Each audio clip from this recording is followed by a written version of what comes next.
सत्यानाश केला तुम्ही टाळ्या वाजवून वाजवून. टाळ्या वाजवताना जे करायचं तेच करता.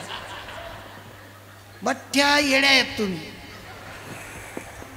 मी नाही म्हणत बरं, तुम्ही येड्या आहेत मान्य करणं पडी तुम्ही. कापुराच्या वाती उजळल्या ज्योती उवळते भाऊराया रे. बंदियडी ते गाणं म्हणजाचं मी नाही. तुमचं म्हातारपण सुखात जावा असं जर तुम्हाला वाटत असेल ना, एक मंत्र देतो तेवढा पाळा. मला सोडून यादीत येणारे सर्व कीर्तनकार मोठे मोठे आहेत. मीच एक छोटासा कीर्तनकार आहे. तरी तुम्ही सर्वांनी बसून माझं ऐकून घेतलं, तुम्हाला खूप खूप धन्यवाद. तुम्हाला नाविन्यपूर्ण काय सांगणार आहे, एकच गोष्ट सांगणार होतो, पण युवराज दादाने सांगितल्यामुळे त्यात एक गोष्ट ॲड करतो. अजून आळंदीला जाऊ नका, पंढरीला जाऊ नका, एकादशी धरू नका, सोमवार धरू नका, गावातल्या मंदिरात दर्शनाला येऊ नका, आमच्यासारख्या बाबा लोकांचे पायवारी करू नका. एकच काम करा, काय, रोज सकाळी उठलात की आईबाबाचं दर्शन घ्या. याच्या पलीकडे परमार्थ नाही, याच्याकडे पुण्याही नाही. तुम्ही किती पंक्ती उठवा, घरातले आईबाप जर भुकेले असतील ना, काय उपयोगाचं नाही तुमचं बरं का. आई आणि बाप दोघांचे प्रचंड प्रचंड प्रचंड उपकार आहेत. आई आणि बाप दोघी म्हणतो बरं मी, नाही तर मग सध्या रवी गुरुजी धरलंय, माय माझी मायेचा सागर, बाप का दुःखाचा डोंगर आहे का. माय आणि बाप दोघी म्हणतो मी, दोघांचे उपकार आहेत.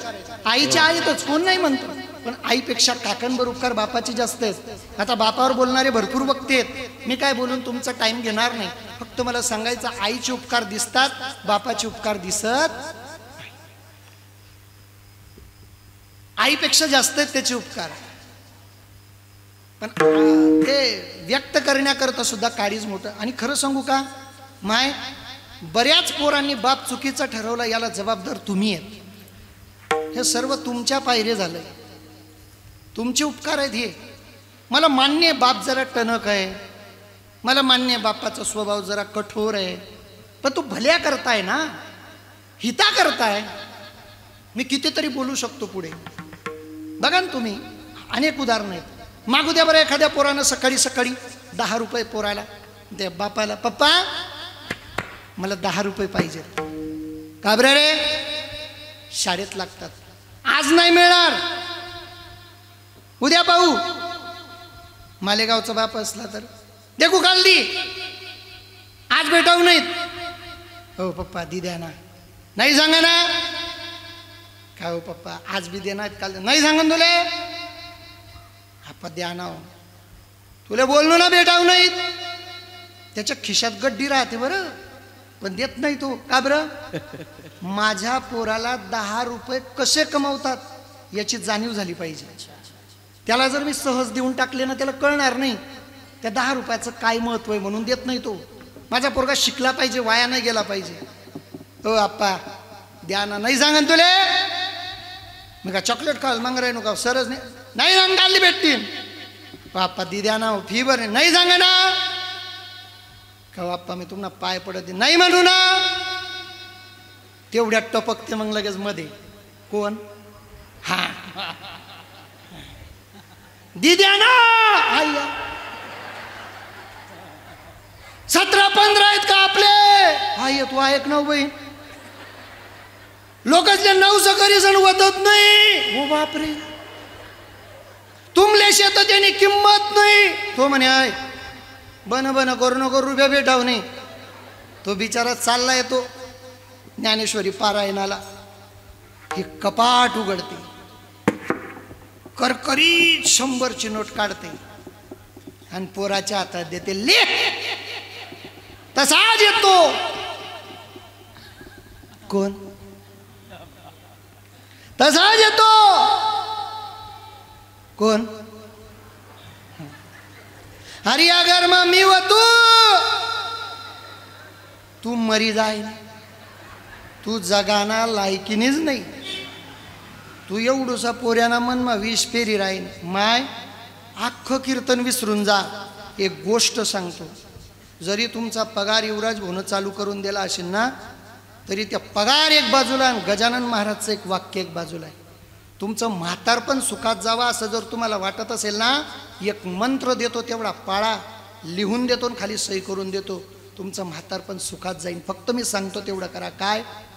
तुमच्या म्हातारपणात तुमचे हाल होऊ नये.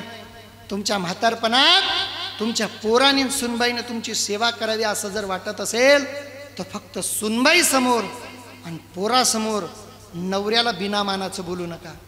तुमचं म्हातारपण चांगलंच गेलं समजा. काय टाळ्या वाजवू नका. सत्यानाश केला तुम्ही टाळ्या वाजवून वाजवून. टाळ्या वाजवताना जे करायचं तेच करता. बठ्ठ्या येड्या आहेत तुम्ही. मी नाही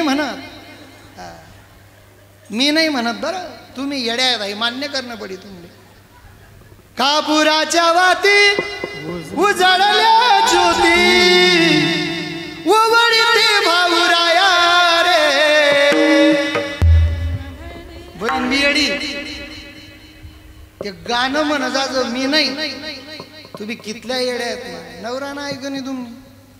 तो बी ते विमल पुडी खाणारे असं वर तोंड करून खातात. मी एका म्हणलं कार भो असं वर तोंड का करतात. तो म्हणे वरच्याला सांगतात थांब. अरे राजा, व्यसन करणं चुकीचं आहे बरं का. पटेल पुडी खाऊ नये. विमल पुडी काय ते गोवा मावा गुटखा व्यसन माणसाचं जीवन बर्बाद करतं. दारू पिणारा अजून जन्माला आला नाही, दारूच तुम्हाला पिते. दारूचे बुच जमा करणाऱ्यांनी बाटली जमा करणाऱ्यांनी घराचे घरं बांधलेत आणि पिणाऱ्यानं विकलेत रे राजा. आणि ज्याला वाटत असेल ना दारू पिऊन काहीच होत नाही, त्यानं आपली पोटची पोरगी कधीतरी दारोड्याच्या दावणीला बांधून पहा, दारोड्याला देऊन पहा, मग कळल तुम्हाला दारोड्याच्या घरची परिस्थिती काय राहते. अरे त्या घरात काजू बदामच्या बरण्या भरलेल्या असल्या ना तरी सुद्धा त्या दारोड्याच्या बायकोला विचारा तिच्या जीवनात काय दुःख आहे. ती दुःख कधीच शब्दात व्यक्त करू शकत नाही. फार मोठं व्यसन आहे. मग माईबाप आपण सर्वांनी या सप्ताहातून नाही काय करता आलं तरी चालेल बरं का दीदी. प्रत्येकाला माझी प्रार्थना आहे आपण आपल्या धर्माबद्दल एकनिष्ठ राहिलं पाहिजे. भरपूर अशी आक्रमणं आपल्याकडे होतात. लँड जिहाद असेल, लव जिहाद असेल. अरे फळं सुद्धा हे थुकी लावून लावून विकता राजा. अरे फार वाईट समस्या आहे. आपण जागृत झालं पाहिजे, संघटित झालं पाहिजे, एकत्रित येऊन राष्ट्रहिताचा धर्महिताचा विचार केला पाहिजे. माझी मर्यादित वेळ संपली, त्यापेक्षा वेळ अधिक जास्त झाला. वास्तविक पाहता आज ही सेवा माझी नव्हतीच, ज्या महाराजांची होती त्यांना काही अडचण आली आणि म्हणून आदरणीय आमचे युवराज दादाने फोन केला आणि सचिन महाराजांनी थोडा आग्रह धरला. आणि सचिन महाराज म्हणजे महाराष्ट्रातला कोणताही कीर्तनकार असू देत, महाराजांचा फोन गेला की कीर्तनकाराची ताकद नाही म्हणण्याची. हे माणूस म्हणजे ना फार वेगळं रसायन तुमच्या परिसराचं वैभव आहे. जे इंदुरीकर महाराजांच्या मागे अख्खा महाराष्ट्र फिरतो ते महाराज पुत्रवत प्रेम आमच्या महाराजांवर करतात. रावळगाव हे चॉकलेटींसाठी फार फेमस आहे. रावळगाव चॉकलेटींसाठी फार फेमस.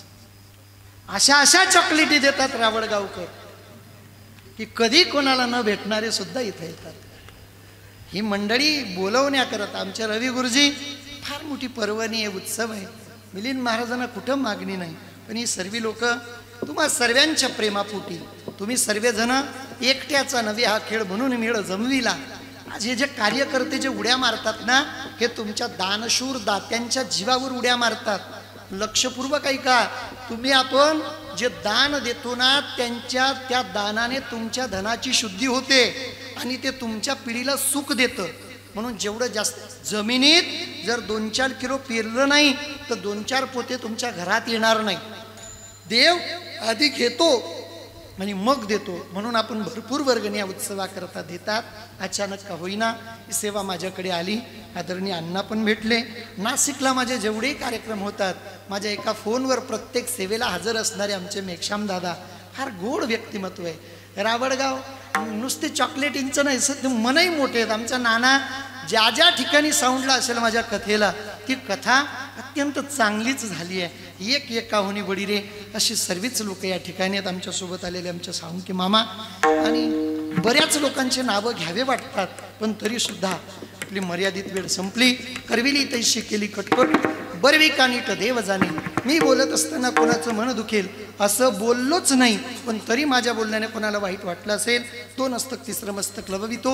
जाता जाता पांडुरंगाला प्रार्थना देवा, सर्वांचं बरं कर, सर्वांचं चांगलं कर, सर्वांना उदंड असं आयुष्य दे, सर्वांना धन दे, दौलत दे, इस्टेट दे, प्रॉपर्टी दे, पैसा दे, सर्वांच्या अगोदर मला दे.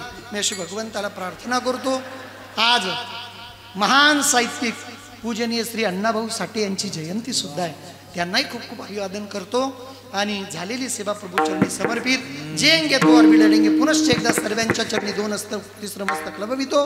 थांबतो. ज्ञानेश्वर माऊली ज्ञानेश्वर माऊली विठ्ठल जय जय विठ्ठल जय गोले गोरे वेडे वागोले. करा क्षमापराध महाराज विचारिला करा क्षमापराध महाराज ज्ञानेश्वराला करा क्षमापराध तुकाराम बजरंग बली की